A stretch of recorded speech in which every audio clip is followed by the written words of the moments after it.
Batman chegando pro aniversário. Pedinho! Como é que tá?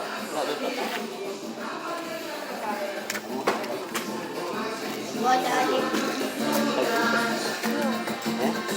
Tá bom? Tá?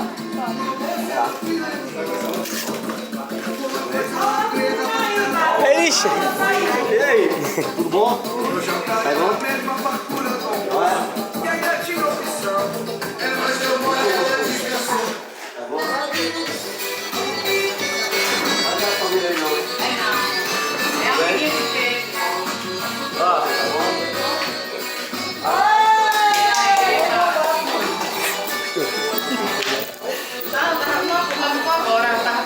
Na rua, não chama de fábrica.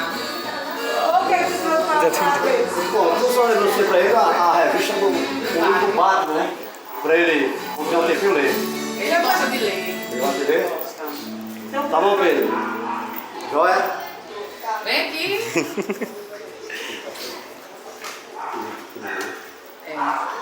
Tá bom? Scooby, vai levar Scooby pro Batman ver como ele tá bravo. Vai pra cima dele. Tá bem, bom, deu pai. Boa sorte. Acompanha aí. Voltou aqui em Maranguá, na casa do Pedro. Certo? Pedro é o filho da minha sobrinha. E aqui é Scooby. Ó, Filho de Pedro e aqui. aqui é Scooby. Rapaz, Scooby é pegando o Batman. Pode, Pedro.